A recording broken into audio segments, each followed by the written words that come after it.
I was 28 when I aged out of the foster system, standing outside Cedar Grove with one worn duffel bag and a husky who'd followed me through every bad year.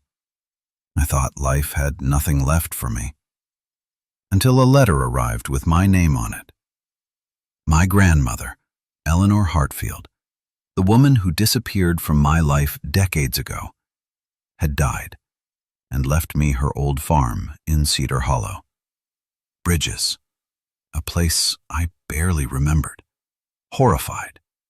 A place waiting for answers I didn't know I needed. The last light of autumn slid low over the high plains of Wyoming, turning the grass around Cedar Hollow the color of old whiskey and painting the distant ridgeline in bruised purples and copper fire.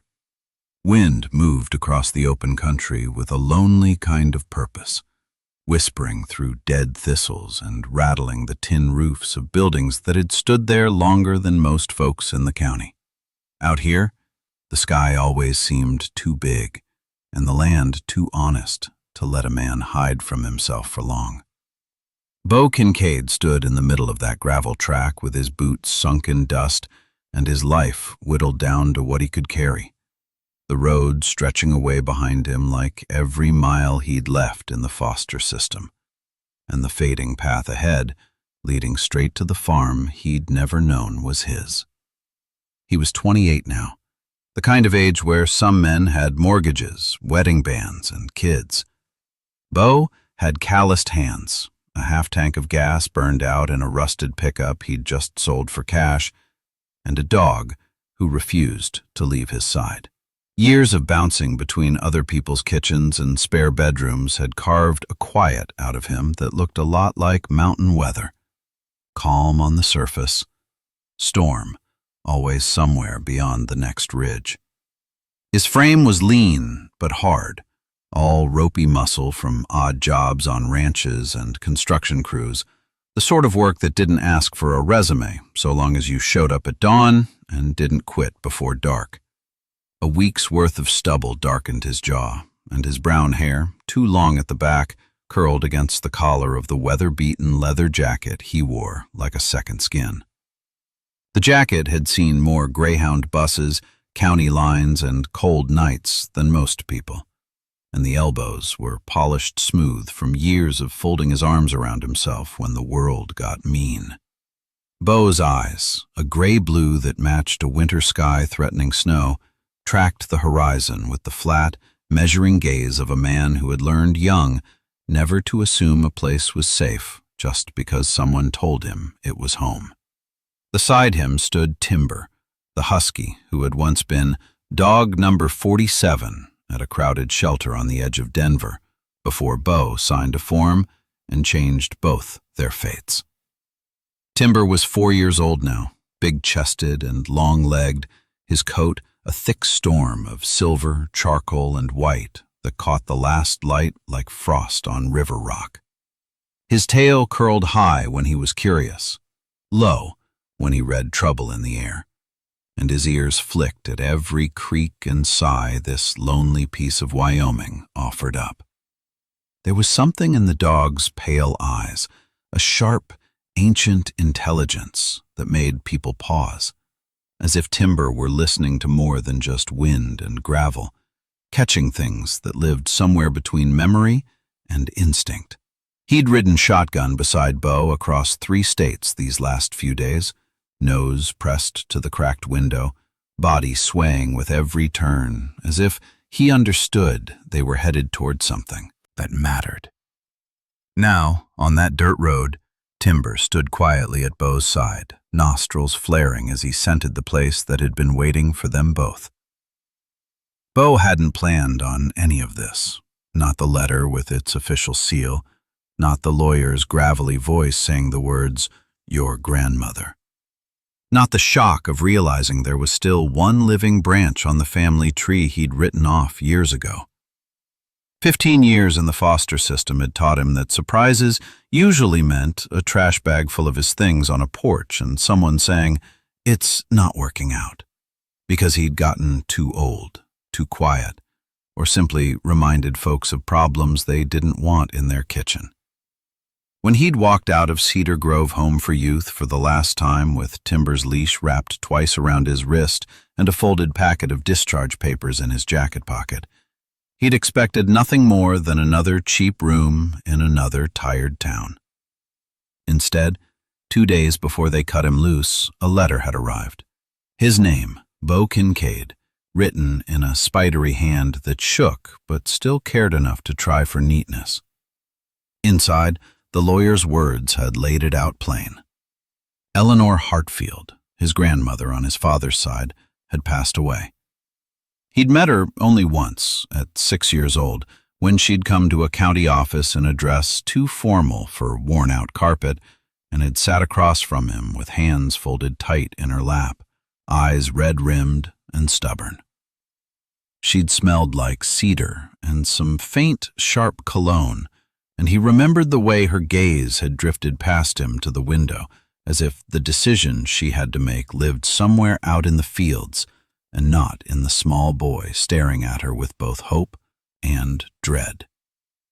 Whatever she'd wrestled with that day, the answer had been no. After that, she'd vanished from his life as cleanly as if the earth had swallowed her whole. Now, the letter said, she'd left him a 70-acre farm in a place called Cedar Hollow, Wyoming, along with whatever stood and sagged on it: the farmhouse, the barn, the wind-scoured fences. The lawyer had spoken of assets and inheritance, words Bo had never expected to hear with his name attached, and for a long moment he'd simply listened to the static on the line and the soft hum of the ceiling fan in the social worker's office, trying to stitch the idea of belonging to land with the reality of never belonging anywhere. In the end, he'd done the only thing that made sense. Sold the tired pickup he'd scraped together from auction yards and scrap parts, stuffed his clothes and a few tools into a duffel, bought what fuel and food he could, and pointed himself and Timber north and west. The miles blurred together. Gas stations that smelled of burnt coffee, motels he couldn't afford, stretches of night highway where the lines seemed to climb right into the stars. But eventually the world flattened into open grassland and distant blue hills. And the signs began to mention Cedar County, Cedar Hollow Road, and finally Hartfield Lane, as if the dead woman's name had been carved into the bones of this place long before he arrived. Now, standing at the point where the lane narrowed into twin ruts leading between tall, sun-bleached grass, Bo took in his inheritance with a slow, guarded breath. To his right sat the farmhouse, a 2-story structure of weather-gray planks and peeling white trim, its porch sagging just enough to tell him time and winter had been working on it in his absence. A single chimney crooked up through the roofline like a finger pointing at the sky, and the windows, catching the sunset, flashed gold and then went dark again, like the place was deciding whether or not to welcome him. To his left loomed the barn, bigger than the house and built in that old practical style: tall gable roof of faded metal, broad plank walls gone silver with age, doors that hung slightly askew but still stood their ground. The wind worried at the loose edges of the roof, making the tin rattle and sing in a tired, metallic chorus that somehow sounded like words just beyond his understanding. Timber's ears pricked at the noise, and he let out a low woof, not quite a bark, more a question directed at the empty fields. Bo laid a hand on the dog's neck, feeling the strength beneath that thick fur, and for the first time since the lawyer had said, "You own it," he allowed the thought that maybe, just maybe, this arrangement could be more than another temporary stop. The sky was sinking fast toward night, the kind of clear, star-hungry dark you only got far from town lights, when Bo finally walked up to the farmhouse steps. The key the lawyer had mailed him turned in the lock with a reluctant click, and the hinges complained as he pushed the door open, sending a puff of stale air and dust motes swirling through the last beams of day. The place smelled like dry wood, old linens, and something else he couldn't quite name. like the ghost of coffee mornings and winters shared. The rooms were simple: a narrow hallway, a front room with a stone fireplace and worn armchair, a kitchen with tired cabinets, and a sink under a wide window that framed the western sky. Someone had swept, at least. He guessed the lawyer's man had come through to make sure the pipes hadn't burst and the roof hadn't caved in. Still, the house felt like a stage where the actors had all gone home years ago, leaving only their breath frozen in the air. On the kitchen table, Beau saw an envelope propped up against a cracked ceramic mug. His name was there again, written in that same wavering, careful script he remembered from the county office doorway. For a long moment, he just stood there, timber pressed to his leg, as if moving any closer would collapse the strange, fragile bridge between the boy he'd been and the man he'd become. Finally, he reached for the letter. The paper was thick, the way older people liked it, like it had weight enough to carry things that shouldn't be said out loud. He slid it open with the pocket knife he always carried, the blade catching the light, and unfolded the pages. Her voice came at him in lines and loops. "If you're reading this, I've already gone. I didn't have the courage to take you when you needed me most. Cedar Hollow holds what I couldn't give you back then. There is something on this land that belongs only to you." She wrote of fear and age and the kind of tired that settles into bones, of watching from afar as caseworkers sent updates she pretended were only paper and never a real boy, of saving what she could in the only language she understood: land, tools, a roof that didn't depend on the goodwill of strangers. And then came the words that snagged in Beau's chest like barbed wire. "There is more for you in the barn, in the small room at the back. Go there, and you'll start to understand." By the time he reached the end, her apology had blurred in his vision, the loops of ink swimming. He wasn't a man given to tears. Life had knocked most of that softness out of him before he'd grown tall.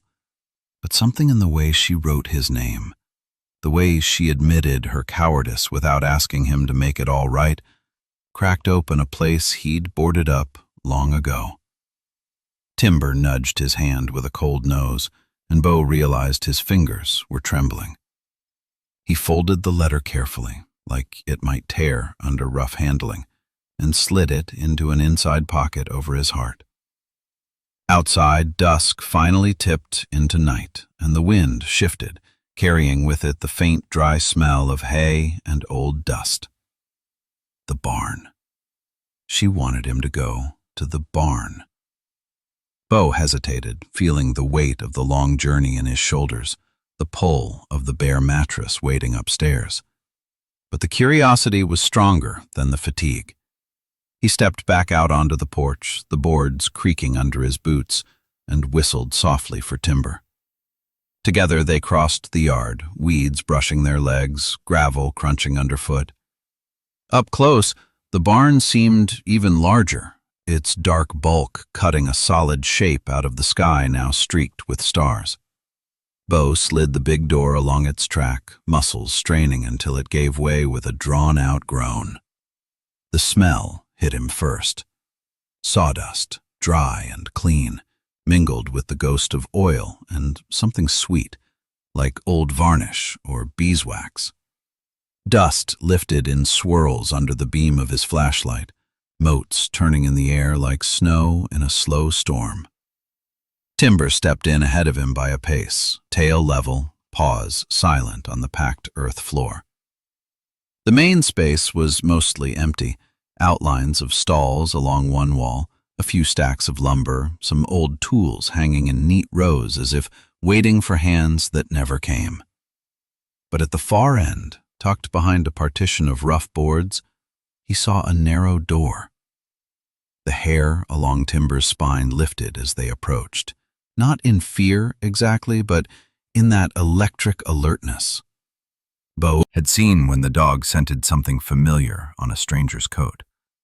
Timber gave a low, throaty growl that vibrated more like memory than warning. Bo rested a hand between his shoulders, feeling the tension humming in the dog's muscles, and opened the smaller door. The room beyond was barely bigger than a stall, but it felt like stepping into another life. Shelves lined the walls, crowded with wooden boxes of different sizes, each labeled in a neat, firm hand.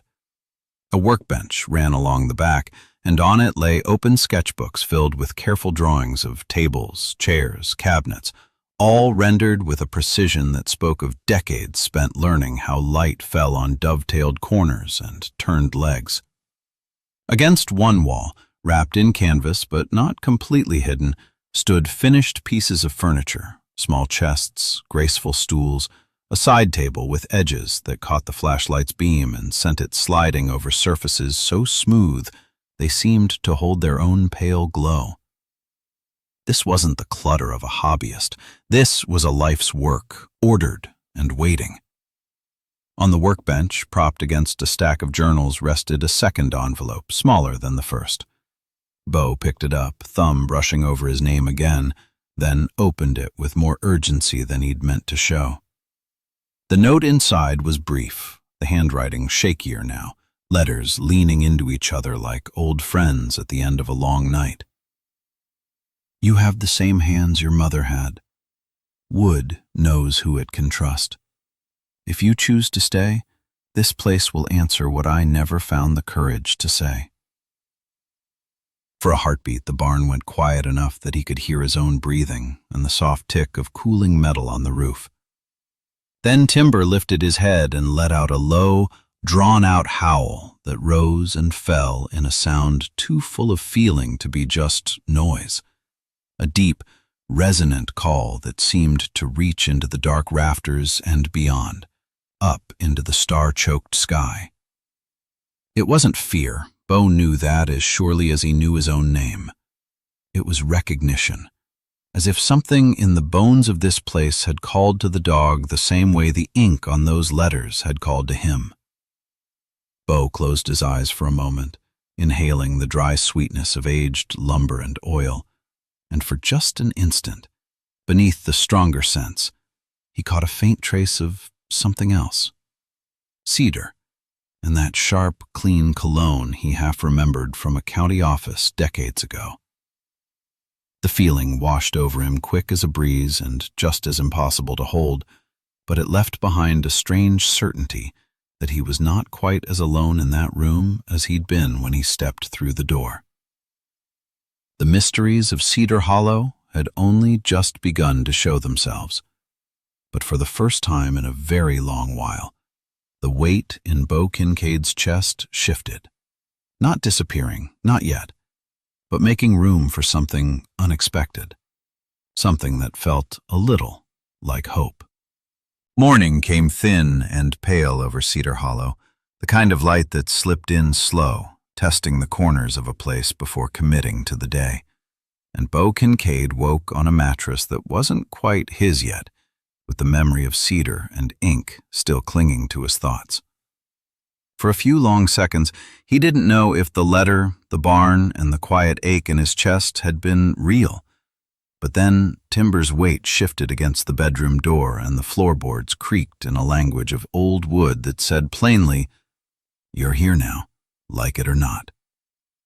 He brewed his first pot of coffee on the farmhouse stove with hands that felt clumsy in a kitchen arranged by someone else's habits, then carried a mug out to the back step where the view rolled away into a patchwork of frost-tipped fields and distant blue-shouldered hills. The air was sharp enough to sting his lungs, but there was a steadiness in it that made the years of stale hallways and city noise feel like a bad dream. The barn waited a little apart from the house, shoulders squared to the wind, and after breakfast, if coffee and a heel of bread counted, Bo went back to that small room at the rear, the place that had felt last night like stepping into somebody else's heartbeat. Daylight made the space less haunted, but no less strange.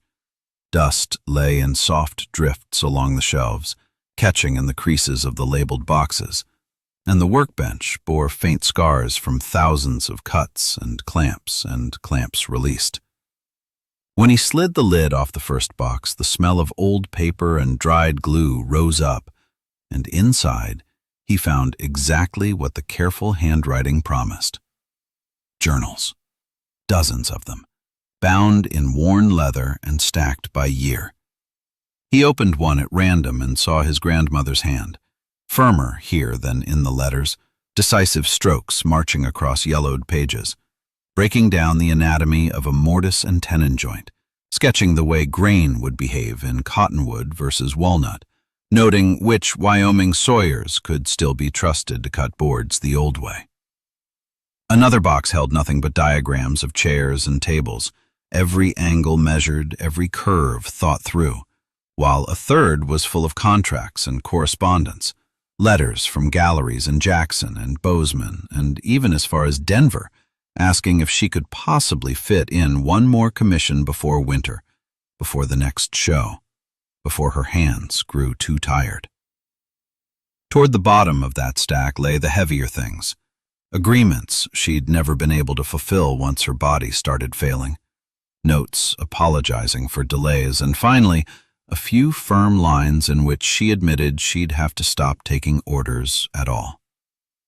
There was no self-pity in those sentences, only a kind of flinty acceptance Bo recognized as something that might live in his blood too. In a smaller wooden case, tucked carefully to one side, he discovered a row of USB drives, each labeled in that same hand.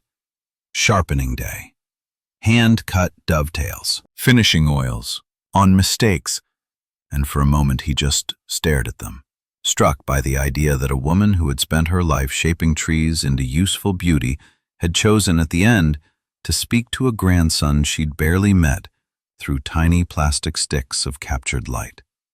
He borrowed an old laptop from the lawyer in town that afternoon, a thin, scuffed machine that looked like it had survived a generation of college kids, and that night he sat at the kitchen table with Timber's head resting on his bare feet and the first of those videos flickering to life on the screen. There she was, Eleanor Hartfield, in her 70s, hair pulled back into a no-nonsense bun, canvas apron dusted with sawdust, cheeks mapped with fine lines that deepened when she smiled. Her hands, knotted now with arthritis, still moved over tools with a practiced familiarity that made him think of a fiddle player tuning an instrument he'd built himself. "If you're watching this," she said, eyes looking straight through the camera into him, "it means everything I was afraid to face came due anyway." She laughed softly, a dry, husky sound, and picked up a rough board. "Here's the thing about wood, Bo. It doesn't lie. It remembers every careless blow, every patient touch. However you lay your hands on it, that's what it gives back. You can't bully it into being something it doesn't want to be. You listen, or you break it. That's true of more than lumber, but we'll start here." For hours he watched her demonstrate, the videos jumping a little, colors washed out, but her voice steady as she explained how to read the shimmering of grain to know Welkway a plane would sing, how to feel when a chisel was doing the work and when he was just forcing it out of pride.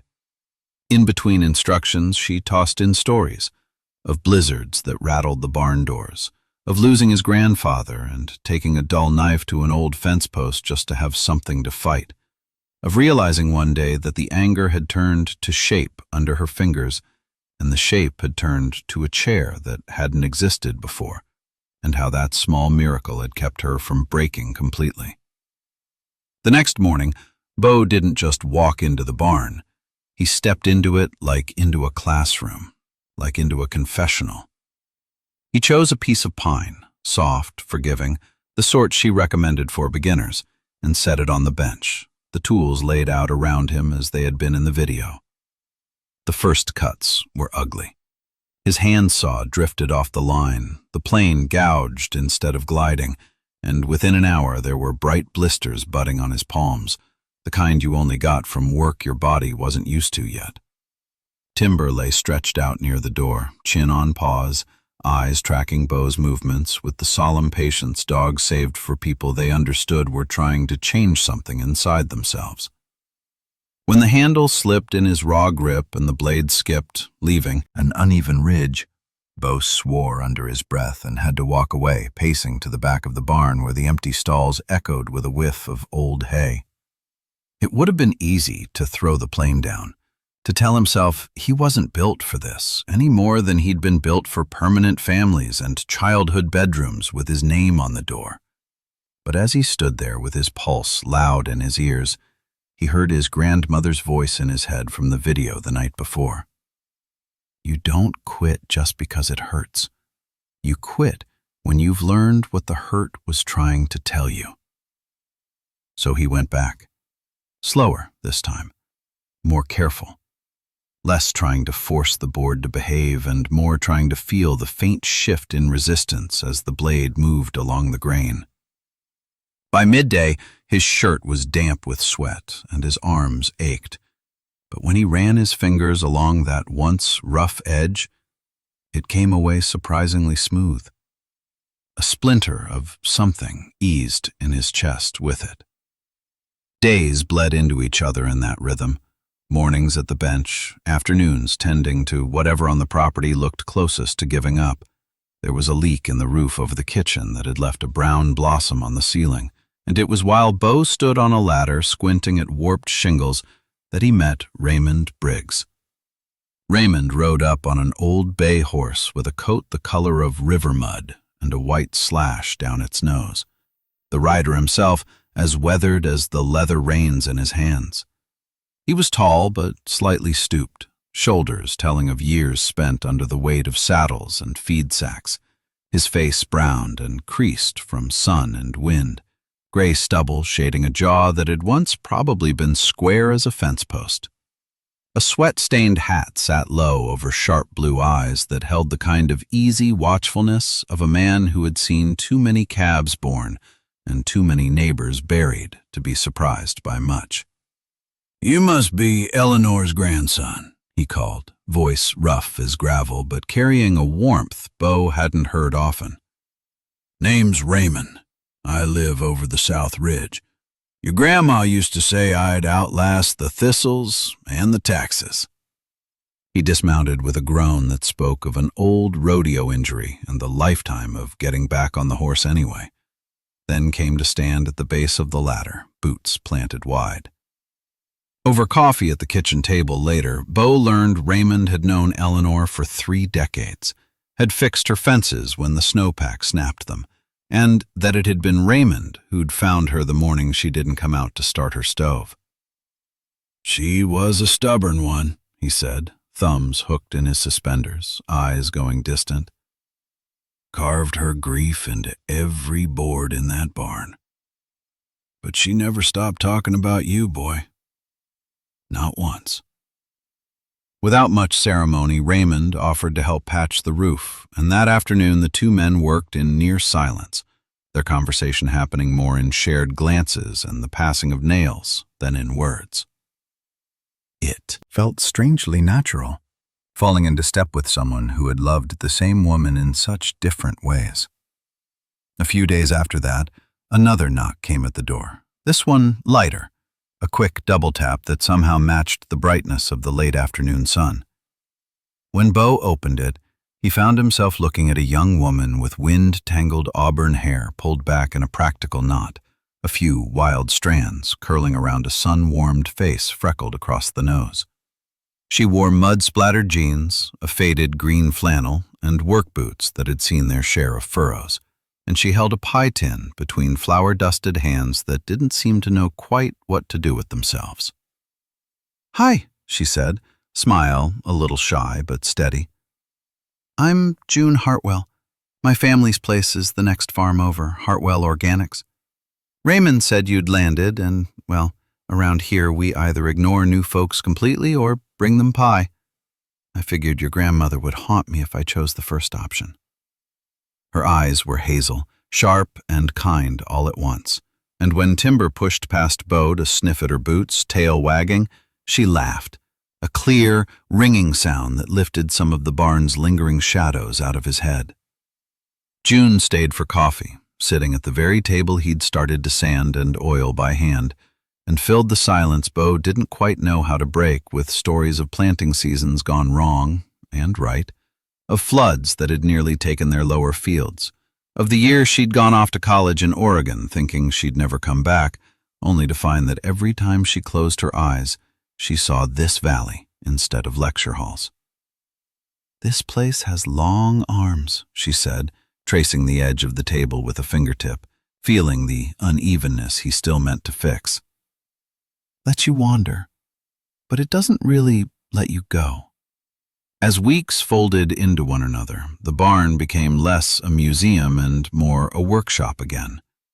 Under Eleanor's distant instruction and his own trial and error, Bo shaped his first honest project, a small table in young oak, nothing fancy, but the first piece whose lines came not from her notebooks, but from an image in his own mind of how light might rest on a surface in this house at dawn.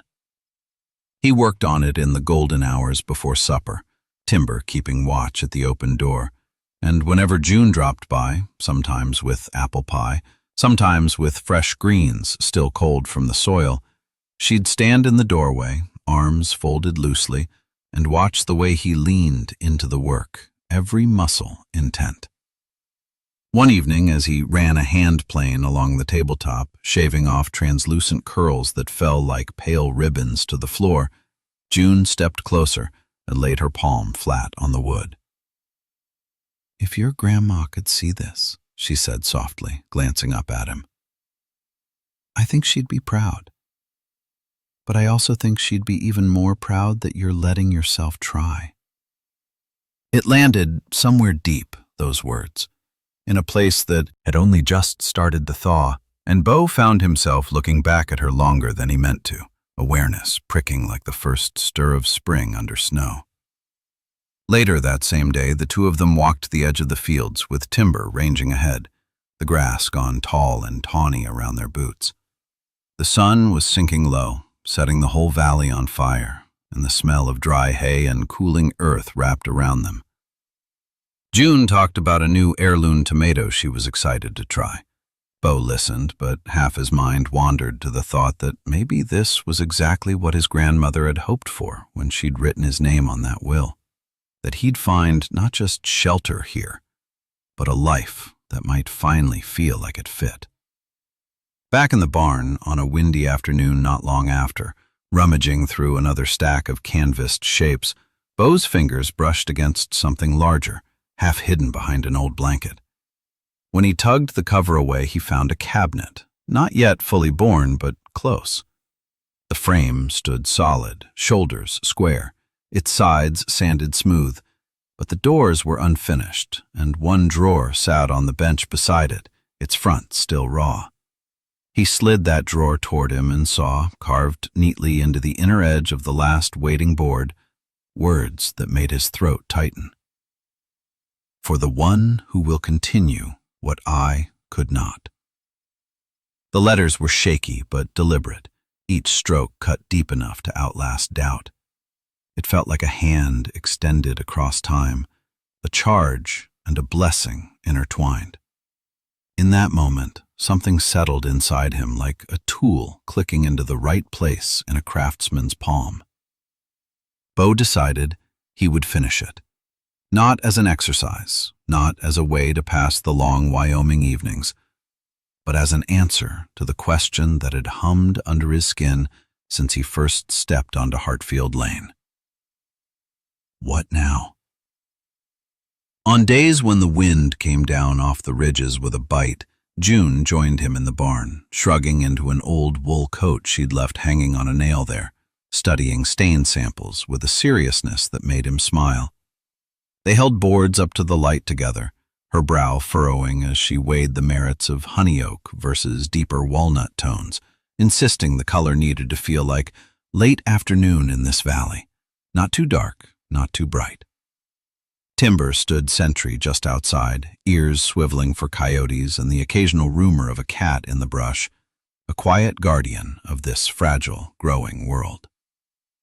The work on the cabinet was slow and meticulous, cutting joints to match his grandmother's earlier ones, sanding until the wood felt like silk over bone, laying down thin coats of oil that soaked in and woke the grain as if from sleep. Nights, he'd watch another of Eleanor's videos, paying close attention to the way she moved around a piece as if listening to it, then try to echo that listening the next day. There were times he caught himself humming along to her muted voice from the laptop, the sound merging with the scrape of sandpaper and the dog's occasional sigh. When at last the final coat of finish dried and he stood back, the cabinet seemed to hold the fading light, its surfaces warm and deep, edges soft with a kind of worn-in grace that made it feel as though it had already witnessed a few Christmases and late-night conversations. As Beau laid his palm flat against the side, a subtle heat bloomed under his skin. Not physical, exactly, but unmistakable. A sense as if someone older, steadier, were standing just behind him, their approval flowing through the wood. It wasn't the kind of miracle you could point to. No lights flaring or voices from the rafters, just a quiet, undeniable thinning of the distance between past and present. He and June carried the finished cabinet into the house together, maneuvering it carefully through the doorway and into the front room, setting it against the wall near the armchair that seemed, somehow, to keep a memory of a woman knitting through hard winters.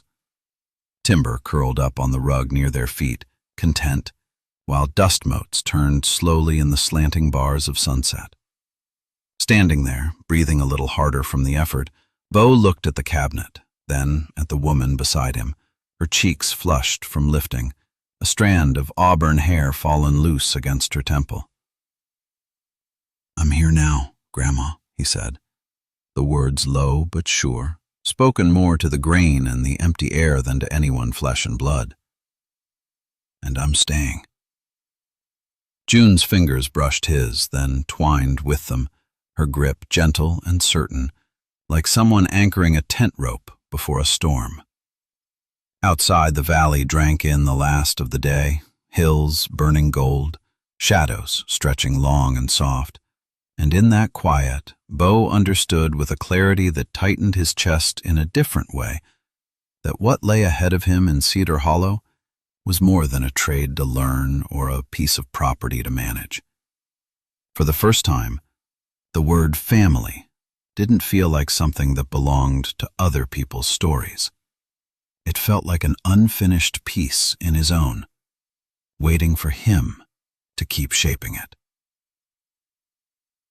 In the end, this story reminds us of a simple truth. Sometimes the gifts we are meant to receive arrive late, wrapped in silence, sorrow, or years we thought were wasted. But grace has a way of finding us anyway. It slips in through cracked doors and old barns, and the hands that choose to build instead of break. And when it does, it reminds us that no matter where we come from, no matter what was taken from us or what we never had, God can still guide us toward a place where healing takes root, a place that feels like home. Maybe the real miracle is that we are not asked to walk these roads alone. We are given people to steady us, work that shapes us, and moments that whisper, "You still have purpose." And if we pay attention, we may find that the quiet blessings in our everyday life are often the ones that save us. If this story touched you in any way, I would love to hear your thoughts in the comments. Tell me what part spoke to you or reminded you of something in your own journey. And if you would like to hear more stories like this one, feel free to subscribe to the channel so you never miss the next chapter. May the good Lord watch over you, guide your steps, and bring peace to your days. Until we meet again.